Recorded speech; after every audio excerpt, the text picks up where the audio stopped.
Bom dia, pessoal. Ah, claro, bom dia para quem está assistindo de manhã, né? Que agora são as 6h35, são 8h35 aqui para mim. Só que boa noite para quem está assistindo de noite e boa tarde para quem está assistindo de tarde. Ah, eu tava demorando para fazer essa monitoria por meio de vídeos, né? Por conta que eu tava achando muito complexo dar esse conteúdo na forma de slide, como eu tava fazendo, né? Porque assim, esse conteúdo que eu vou começar a dar para vocês, ele é um conteúdo que eu não consigo torná-lo mais dinâmico com facilidade. Ele é complexo, né? Então, assim, por conta disso, eu acabei pensando em transformar aquele meu documento que eu escrevi ao decorrer das aulas da professora como um mecanismo para apresentar para vocês.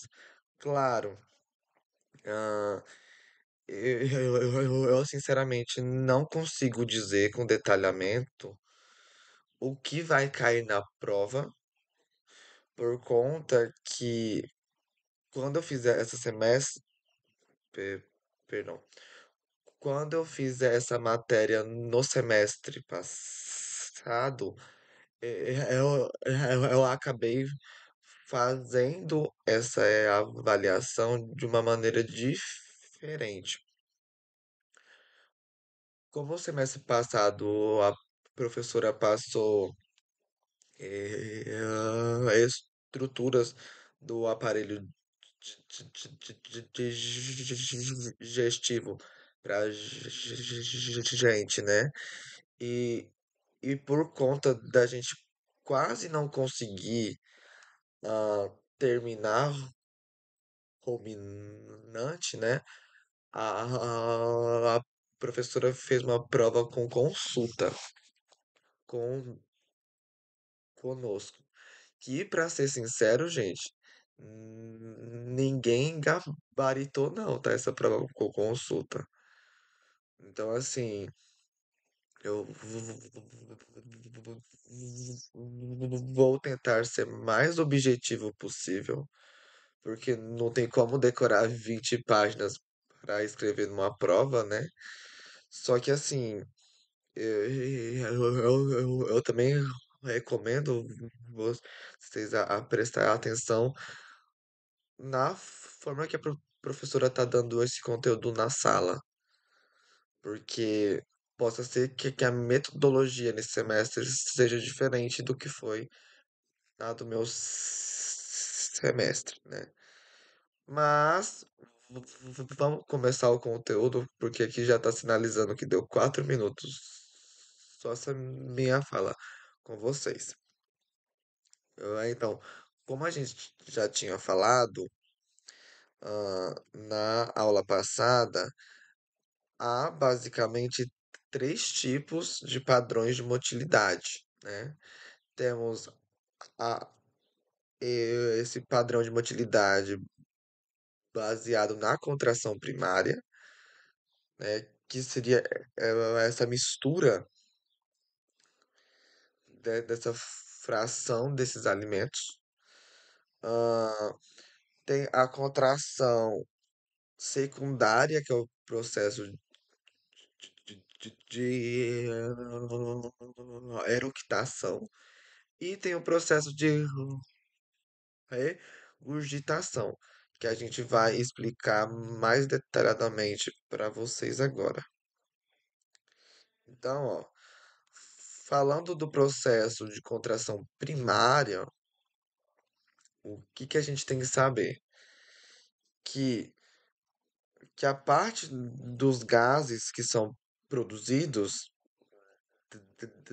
decorrente da fermentação, né, que ocorre pela presença desses micro-organismos ruminais, né? Esses gases são dispostos na região mais dorsal do rumen. Eu vou tentar ver se eu encontro meu livro ali para explicar isso aqui mais detalhadamente para vocês. Peço perdão um pouquinho pela demora, que eu tentei procurar no livro, só que eu não achei nenhuma figura para colocar aqui para vocês. Então tá. O que que vocês têm que entender? Esse rumen, teoricamente, ele vai ser dividido em três frações, né? Começando na parte superior, ou seja, na parte mais dorsal do rumen.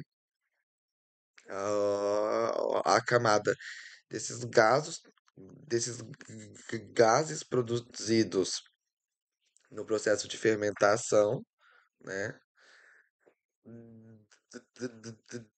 Depois dessa camada de gases decorrentes da fermentação, tem a parte chamada de balsa, que é, que é esse alimento grosseiramente mastigado e deglutido, também classificado como fração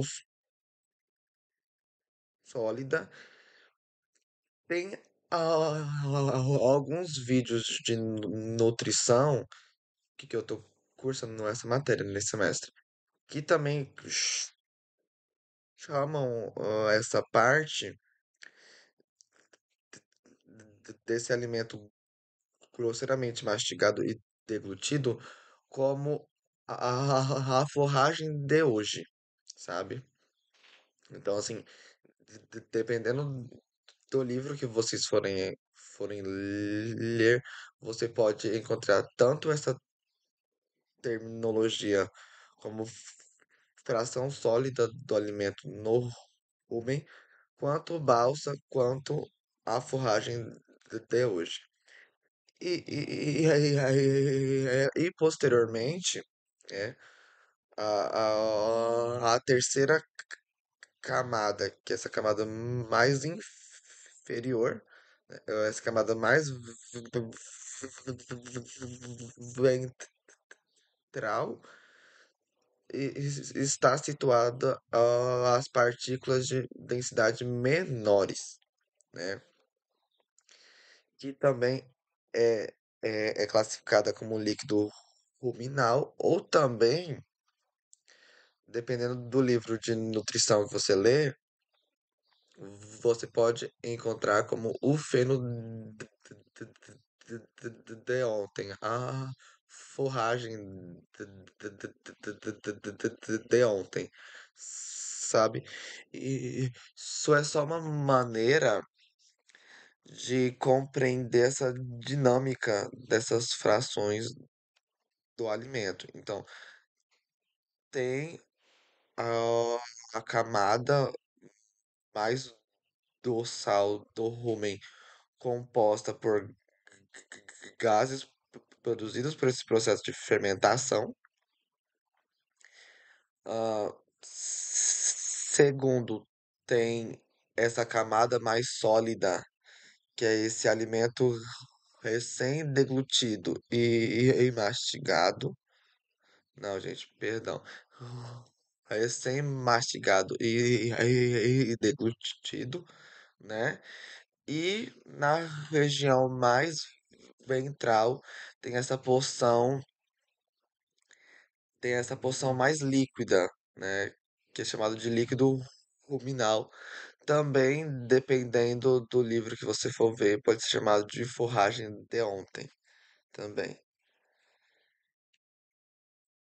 Então, para que serve esse padrão de motilidade? Esse padrão de motilidade serve para permitir o contato adequado do alimento com essas enzimas que são produzidas pelos micro-organismos, né? Permitindo com que esse micro-organismo tenha acesso com o alimento deglutido. Vale lembrar, né, que tanto o rumen, o retículo e o maso não possuem a capacidade de secreção, né, de enzimas. Ou seja, por isso que ele necessita dessas enzimas microbianas para conseguir digerir a celulose, tá bom? Não só a celulose, né? Os amidos também. Então, é por isso que essa fase do rumen, do retículo e do omaso são prioritariamente pela ação enzimática dos micro-organismos e não do animal em si, tá bom? Essa parte a gente já conversou, né? Então, ó, tem outro processo que a gente falou que é três processos de motilidade, né? De motilidade, no caso, desse estômago, né? Desse rumen. Então, são três. A gente acabou falando da contração primária e agora nós vamos falar do processo de eructação. O que seria esse processo de eructação? Seria a função de expelir, secretar ou levar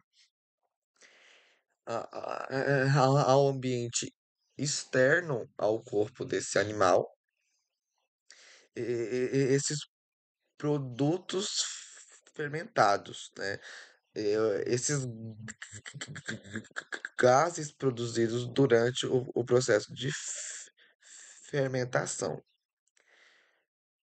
E como que isso acontece? Esses gases necessitam ser liberados. Vou tentar parar de mexer com o mouse para não atrapalhar vocês na observação. Esses gases precisam ser liberados para esse ambiente porque a alta concentração desses gases pode comprometer esse desenvolvimento microbiano e pode gerar desconforto gastrointestinal nos animais, né? Começando a explicar sobre a eructação, ah, esse processo se inicia na contração da região caldo dorsal, né? Fazendo com que essa zona gasosa seja levada até o esfíncter esofagiano.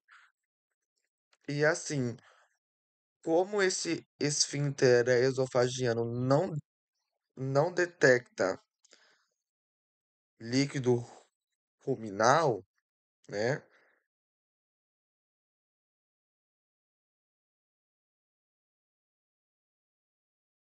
Quando esses esfínteres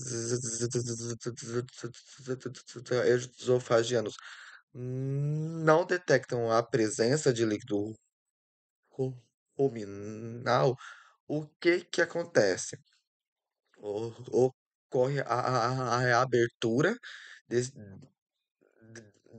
desse esfíncter esofagiano, fazendo com que haja a liberação desses gases produzidos pelo processo de fermentação, né? Essa liberação desses gases pela cavidade oral. Então, aqui, ó,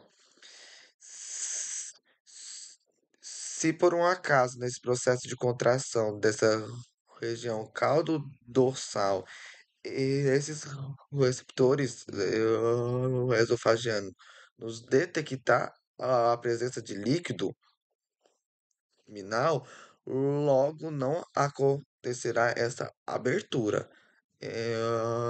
Então, é de suma importância que esses receptores de esfíncter esofagiano não detectam a presença de líquido ruminal para que ele possa ser aberto a fim de liberar esses gases produzidos no processo de fermentação. Que esses gases sejam liberados para a cavidade oral, que posteriormente será liberado no ambiente externo do corpo desse animal.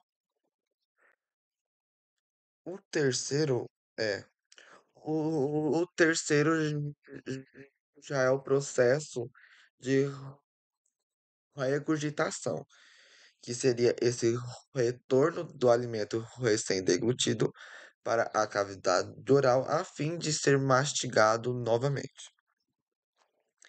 Então, como a gente falou, ah, esses receptores do esfíncter esofagiano não devem ter acesso ao líquido ruminal, por isso vai acontecer essa contração na porção medial dorsal do rumen, perdão, na parte da porção mediana dorsal do rumen,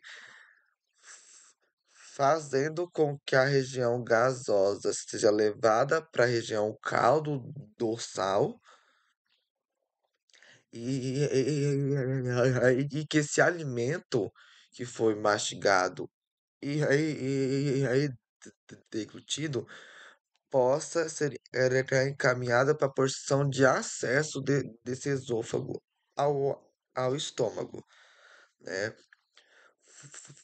Fazendo com que haja a abertura desse esfíncter esofagiano, permitindo com que esse alimento retorne para a cavidade oral a fim de ser remastigado, tá? Então, assim, pessoal,